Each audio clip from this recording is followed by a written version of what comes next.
26 tahun.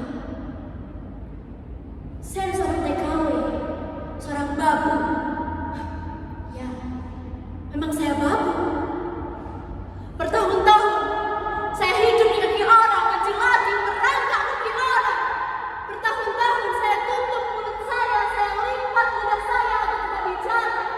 Karena bicara adalah musibah bagi perut saya, musibah dan musibah bagi seluruh majikan. Dari itu, perkenankan saya untuk bersuara dan jangan dipotong. Jika sudah waktunya, saya akan berhenti. Bahkan saya akan berhenti untuk selamanya. Sejak kecil, saya tidak berani mendongakkan kepala. Bahkan di desa Karangsari, desa tempat saya dilahirkan, Pak Kasirin, guru madrasah saya pernah menerangkan, pembunuhan para jenderal dilakukan oleh sekelompok orang yang sangat kecil yang tergabung dalam organisasi PKI. PKI itu benar-benar biadab, makanya dihapus dan seluruh anak-anak PKI dihukum. Bapak di Sumatera itu kan PKI? Iya, Pak. Iya, Bapak di Sumatera itu kena ciduk. Makanya jangan deket-deket sama Sumatera. Nanti kena ciduk. Is, najis. Kata siapa? Kata siapa Bapak saya PKI?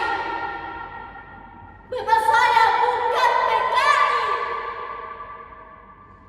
Kalaupun Bapak saya bersalah, apakah saya, Simba dan Simba harus menanggung ini semua?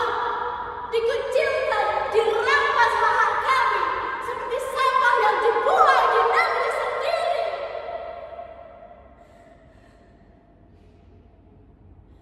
Suatu ketika, saya sedang mengalami masalah perekonomian hingga tidak memungkinkan untuk saya melanjutkan pendidikan. Kata orang-orang, pendidikan adalah cara untuk terlepas dari ketercepitan. 12 tahun saya hafalkan teori-teori itu, yang pada akhirnya semuanya menjadi bukan. Nemku, rapotku, ijazahku, wajar ketika aku mencari pekerjaan. Dan ijazahku tak berbunyi apa-apa.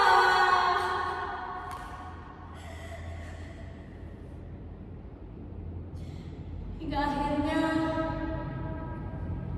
saya bekerja di jalanan beras. Saya senang sekali bekerja di sana karena pekerjaan itu tidak terlalu melelahkan. Dan di sana saya berkenalan dengan seorang lelaki, namanya Mas Edi, seorang tentara, yang kemudian saya jatuh cinta dengannya. Manakala saya juga tahu bahwa Mas Edi juga menaruh hati pada saya. Namun,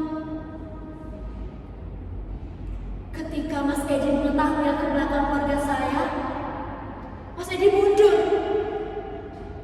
Karena hukum haramnya jika seorang tentara menikah dengan perempuan seperti saya.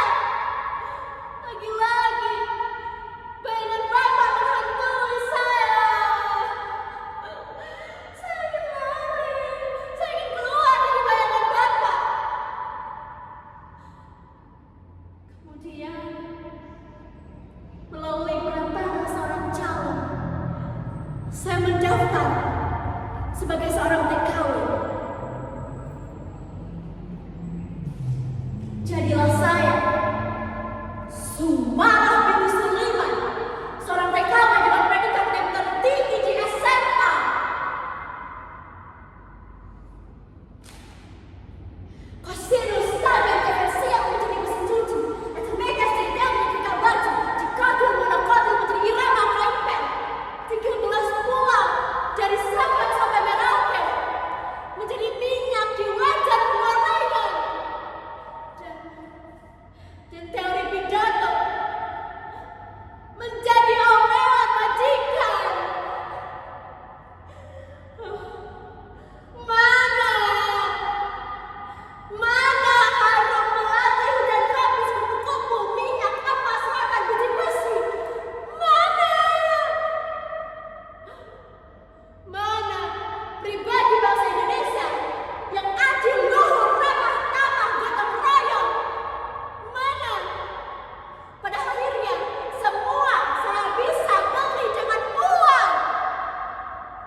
Di balik jubah-jubah majikan saya, di balik jalur hitam majikan saya, segala yang saya kandas.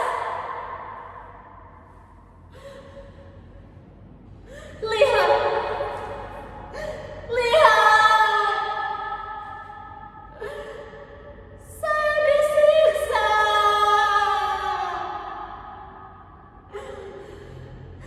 Gaji saya 1 tahun dipotong dengan alasan yang tetap bengek. Bencana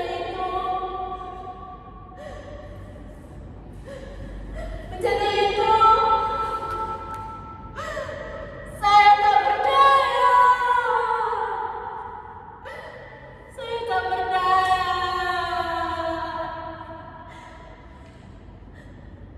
Saya diperkosa. Saya diperkosa.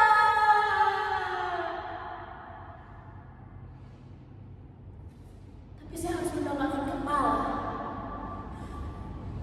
Lalu saya meraih pisau itu. Lalu saya tancapkan ke jantung hatinya.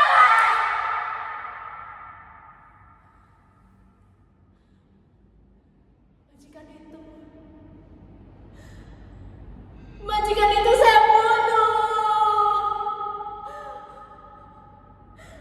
Majikan itu saya bunuh.